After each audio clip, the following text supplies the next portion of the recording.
maybe the number one friend of the program. It's Stephen Brooks of 24/7 Sports. He is going to take us to church on all things Michigan State football. Let's go. You are Locked On Spartans, your daily podcast on the Michigan State Spartans, part of the Locked On Podcast Network, your team every day.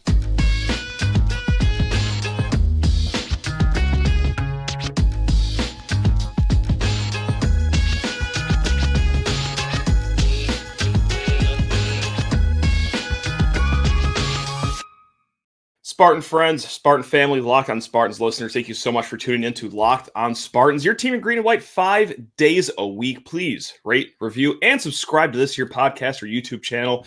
Do whatever makes you happy, really. I'm just saying, 5-star reviews make us pretty happy.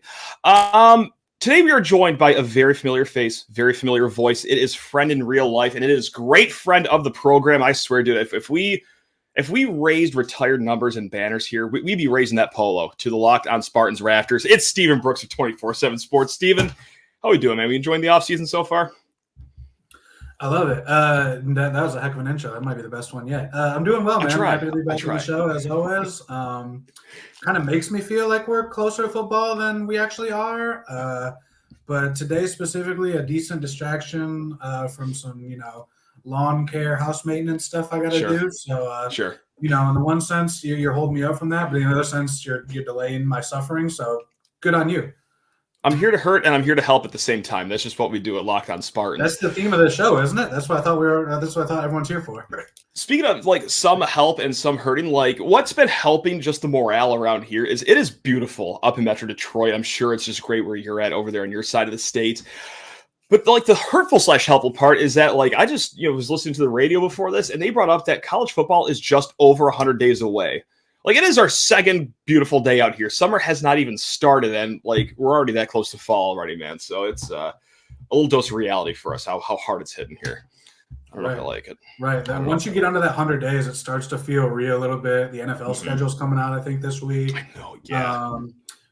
Before you know it, it's going to be watch list season, everyone's favorite point in the summer. So we got some good stuff on the way, but I'm not in any hurry to wish it all away just yet either. That's the spirit.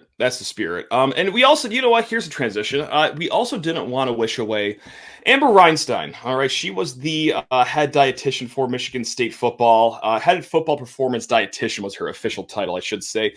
She announced on Twitter that she is leaving. And you know what? It's not every show that we start off by talking about the head dietitian of a football team. But hey, that's May college football content for you here, Stephen. But also there's a bigger question to be asked. We don't have to get into the weeds of everything she did for Michigan State and everything, but we've had a lot of departures here for Michigan State. Of course, we had the GM, if you will, Said Khalif. He left. It was kind of a not mutual parting in ways. He was kind of asked to leave. The contract not renewed is the best way to say it.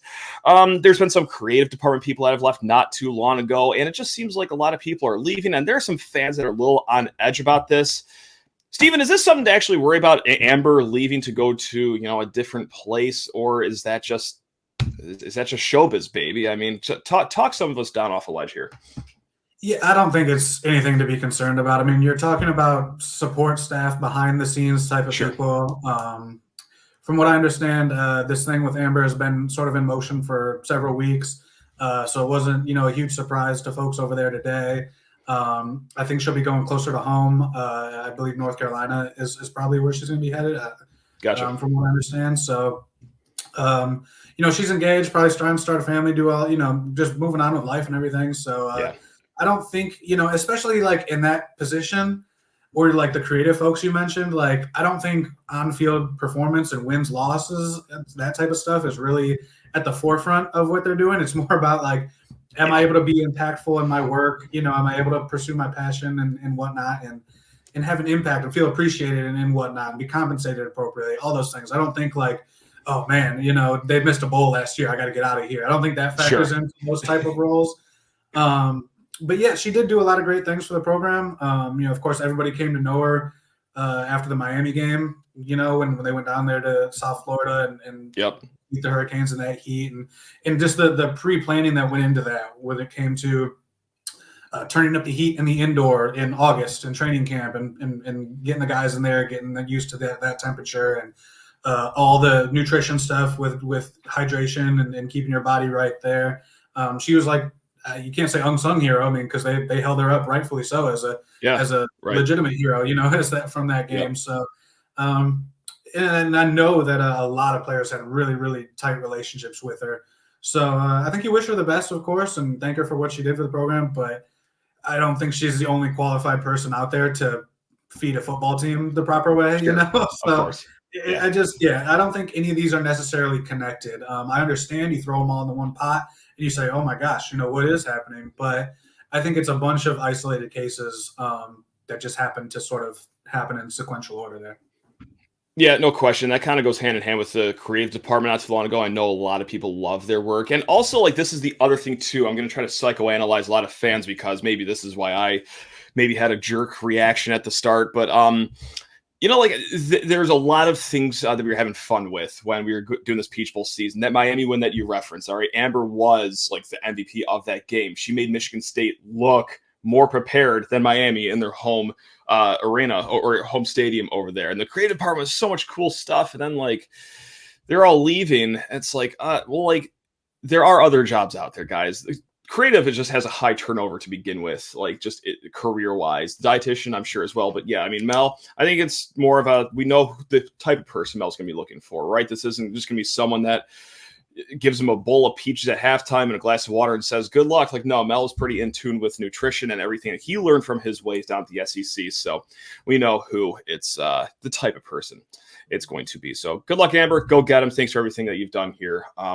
Steven, before we cut to a little break here, hey, there was some breaking news not too long ago. We have not talked since then. Peyton, Thorne, Keon, Coleman both entered the transfer portal. I hate to keep talking about it, but it's still somehow some way one of the top storylines here in East Lansing. Your thoughts when that happened? Were you floored or were you okay, that sounds about right? In the moment, yes, definitely surprised just with the timing of it. And of course the names. Now, by the end of the night, by the time I went to bed, I'd been able to round out the picture a little bit more and it made a lot more sense. I'm sure you've talked about it on here and had sure. others that filled out that picture. So, but yeah, in the moment, yeah. I mean, I thought for both of them, really, if they were going to do it, it probably would have happened sooner a little bit, I guess. I don't know exactly their own personal timelines of when they reached those decisions and whatnot. But, when you're the starting quarterback, and from my understanding, Peyton came out of the spring in the lead in that battle and obviously therefore would have gone into training camp with a lead. Not that it was over, but in the pole position. You do that at the 11th hour, that puts the program in a tough spot. So I don't know, I don't know exactly the degree to which he relayed that internally, but I don't know if I don't think it was a ton of runway, so that's a bit, that's not ideal, and obviously Keon Coleman is the best player in the roster. You don't want to see that happen, but I've been hearing, that people had been trying to get in Keon's ear basically since he got here. And Michigan State was able to ward him off pretty much every time. But so the fact that he would go in, though, and see what was out there for him didn't really surprise me. Just in the moment, at the last second that the portal was open and everything, it seemed like, again, for both guys, really, if it was going to happen, they probably might have done it sooner, I guess. I don't know what the motivations or logistics were of that exactly. But Keon wasn't as much of a surprise, I guess, just because, again, I'd heard that teams were sort of circling him. And, look, that's just the world that we live in right now. You can cry foul and everything, but what's it going to do for you? And it is what it is, right? And we got more with Stephen Brooks on the way here in a hot second. Just need to talk your ear off about Built Bar.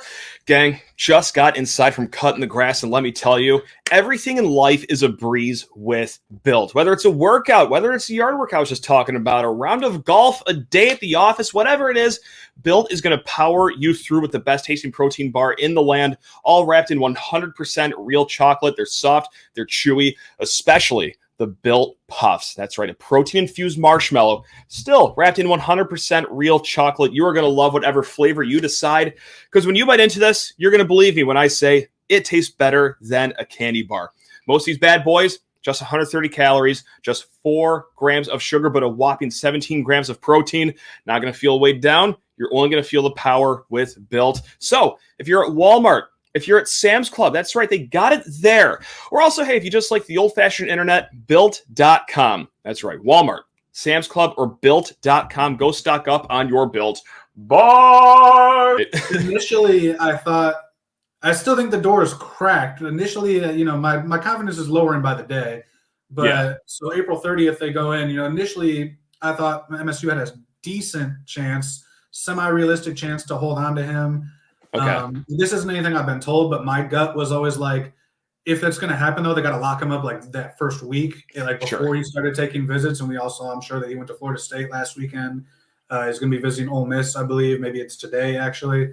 And other schools have been reported and talked about as maybe landing a visit from him. So I think it's really hard to go out on a tour, like that, and go see all these other schools and then come back home to the kids and the wife. Once you've seen the rest of the world and everyone else is wooing you, like that. Yeah. I find it hard to see him coming back necessarily, unless it's just, an offer you can't refuse type of situation. But that's kind of where I'm at with that. I don't, I thought if they were going to bring Keon back, I thought it probably had to get done before he, quote unquote, left town, and sort of saw the world. And so that's happening now. And I think it's harder now. So like I said, my confidence with him decreases by the day. And, there's no sugarcoating that. That's a big loss. Like I said, he's your best player on your roster. I think he was the one thing I thought offensively that this team could go into every game with this year and at least have a something you can hang your hat on, something that a guarantee type of thing. Like, not that he was going to go for 100 yards and 8 catches every game, but you knew that he was going to be a problem for every opponent.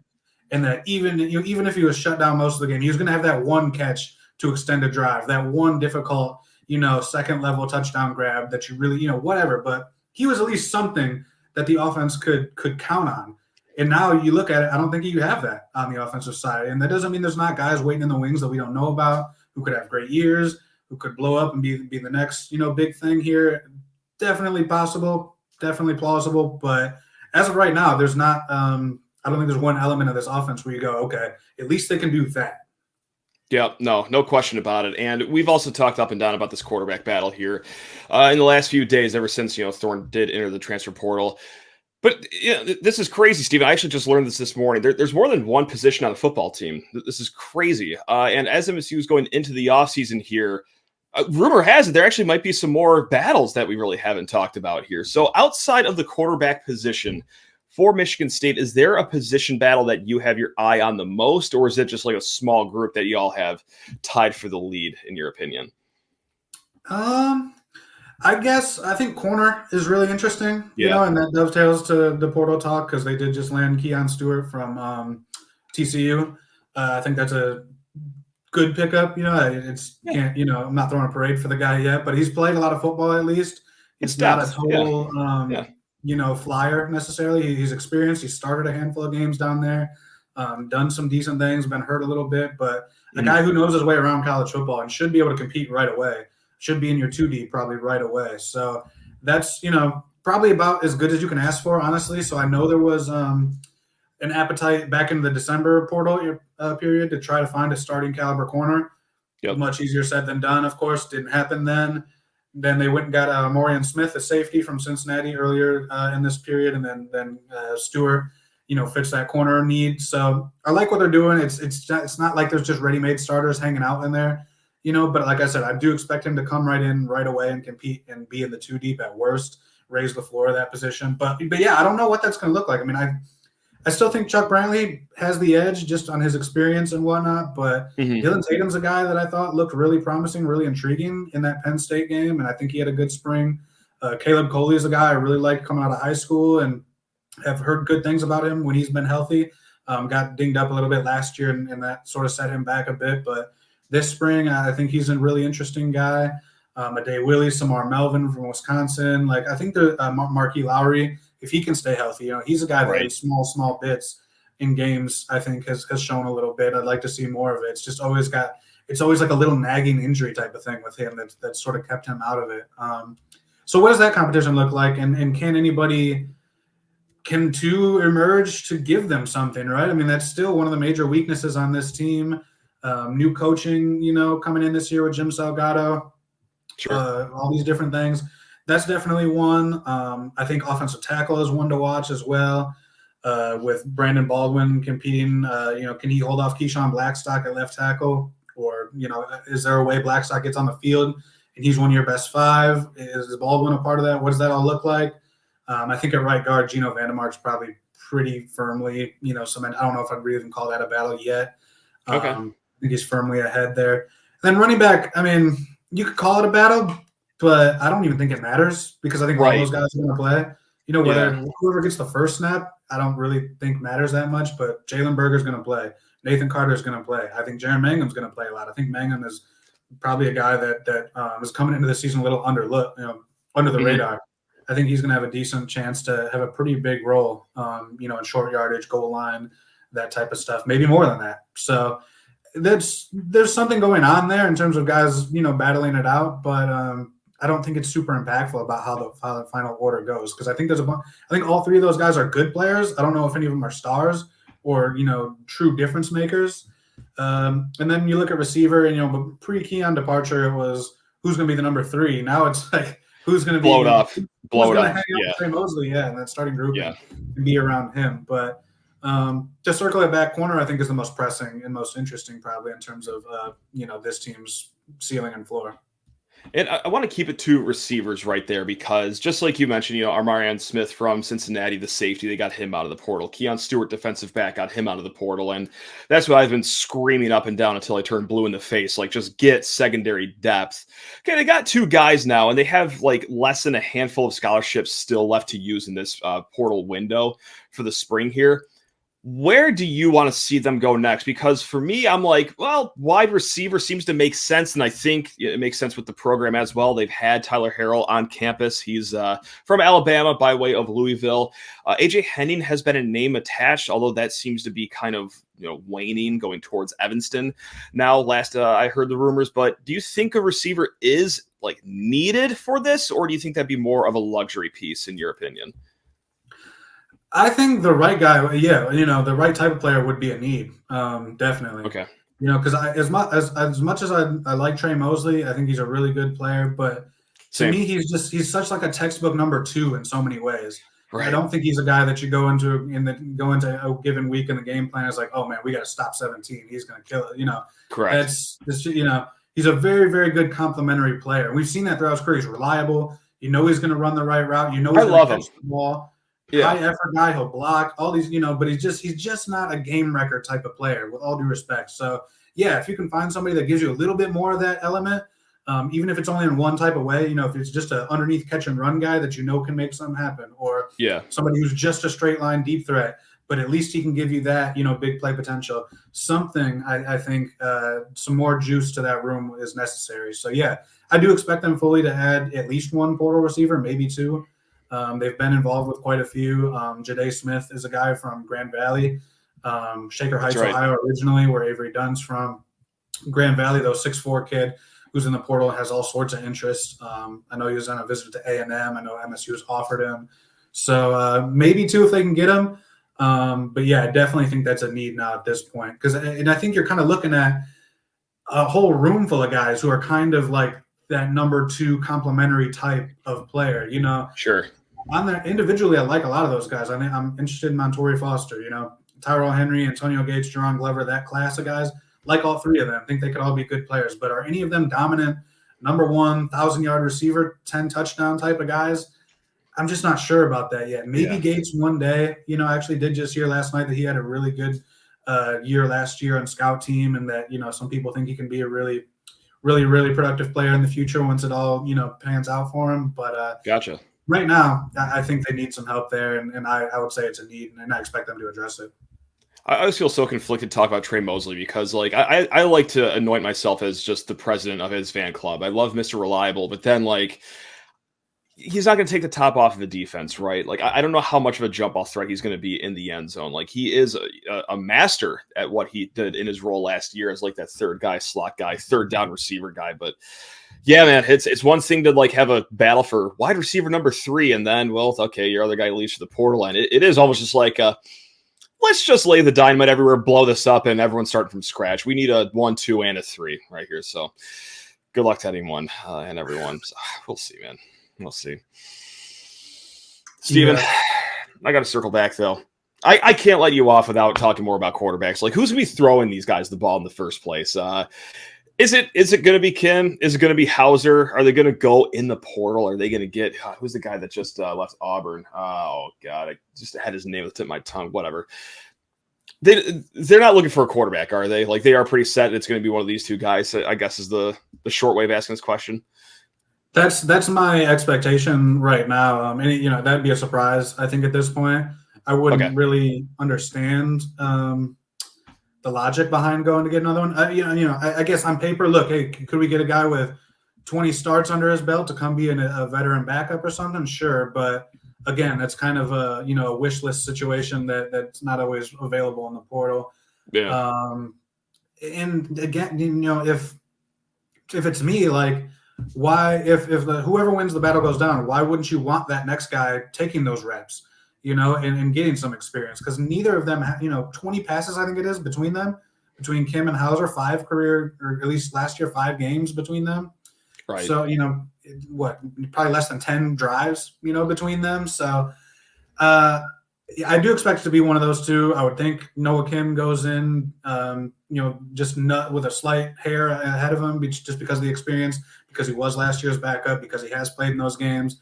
But I think it'll absolutely be up for grabs if Caden Hauser shows out and dominates training camp, or Noah Kim, whoever. I mean, it'll be up for them to win in camp. I wouldn't be stunned, especially with the nature of the schedule, when you've got Central Michigan and Richmond, with all due respect. If we don't, I wouldn't be stunned to see a little bit of a J.J. McCarthy, Cade McNamara, remix where they play it out through the regular season a little bit and see what happens there.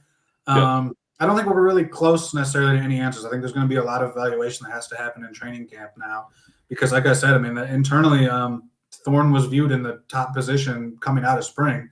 Not so far that he couldn't be unseated, of course, but it wasn't either of these guys, that were considered the leaders. So it'll be up for grabs. It'll be interesting to see. But I wouldn't see the logic in bringing in an older QB at this point, because, like I said, if one of those guys gets hurt or isn't the answer, like, why wouldn't you want to turn to these other guys that you already have and give them their shot to develop and grow? And and that even includes Sam Levitt if it came down to it. Yeah, but, sure. You've recruited Sam Levitt, you've recruited Caden Hauser. Like, why would you bring in a stopgap over them, and sort of delay their development? I just don't see the point in it. And in all honesty, like, as I always say, like, if you get that far down your QB depth chart, your season's gone to hell anyway. So you might as well just give some guys some experience, right? Right. No, I don't hate that. Yeah, that is like the massive silver lining here for us State fans. Is like, okay, well, prepare for even if it's not a great season, valuable reps for Kim, who still has some years, plural, of eligibility, and then Hauser as well. Obviously, he's got all sorts of eligibility left. So that's some silver lining there. Really quick before the last question here, TJ Finley was the quarterback's name I was thinking of. I thought of it just as you started talking, so that was going to keep me up the rest of the night. He was at NC State, I think, at one point too, maybe? I think he's been to 15 different programs, if I'm not mistaken here. Well-traveled young man. Yeah, the journeyman of college.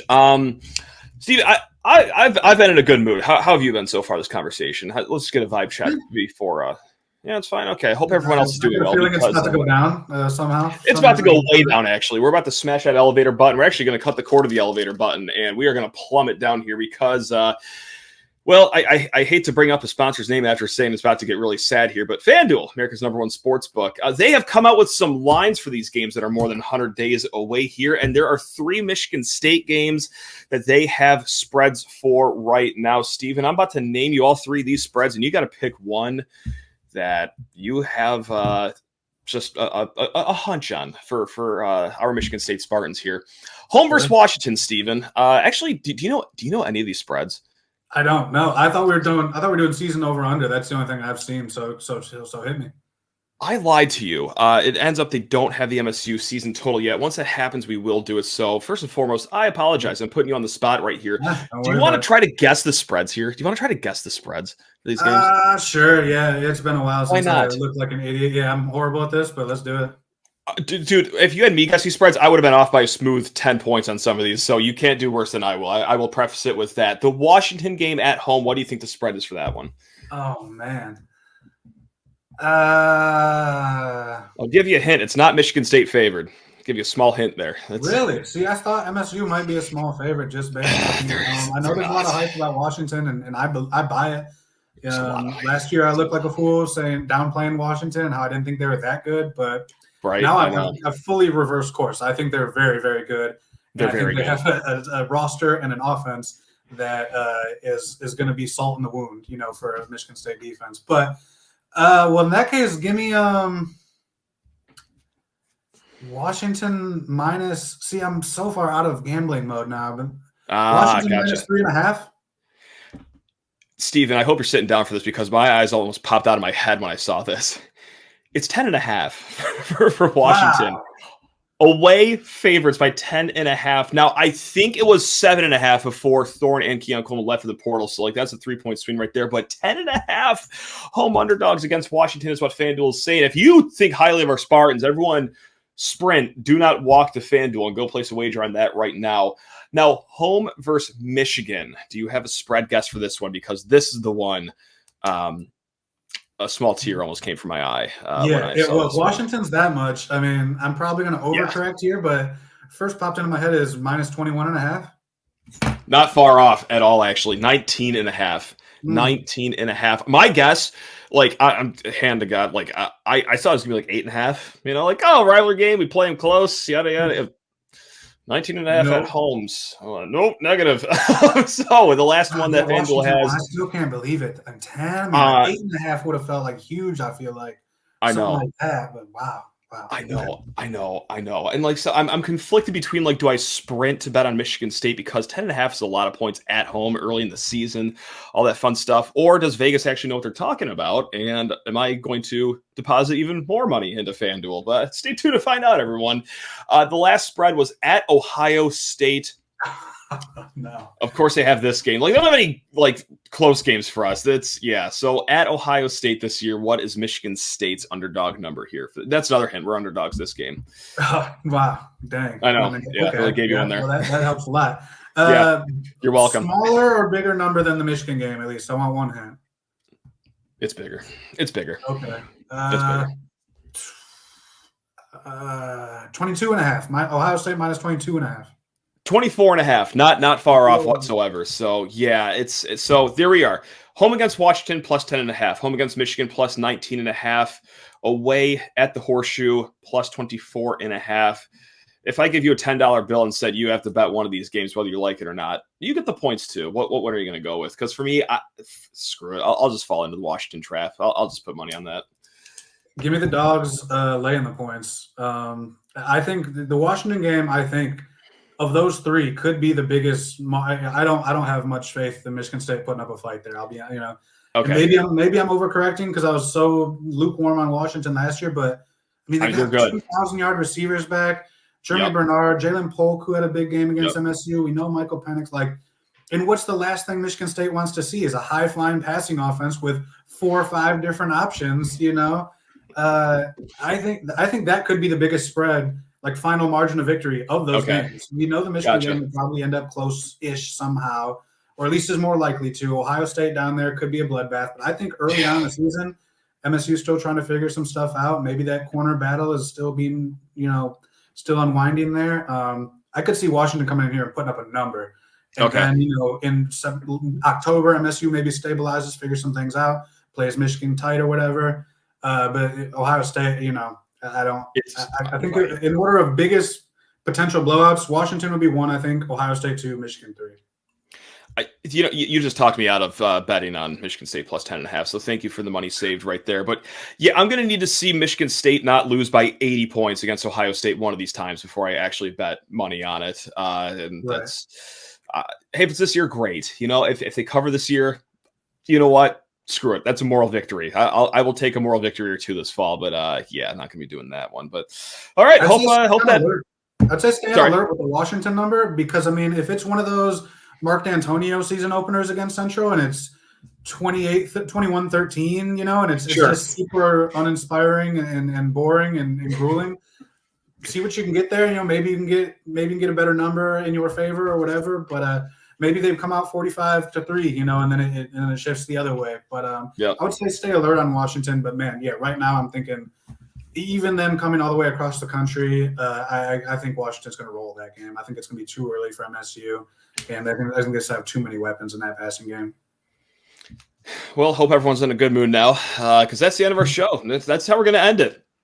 On that note, so there we go, Stephen. All right, folks. Yep, it's so long. Until next time. No, anything you want to preach to the fine people? Anything you want to plug or say? Floor is yours, my good friend.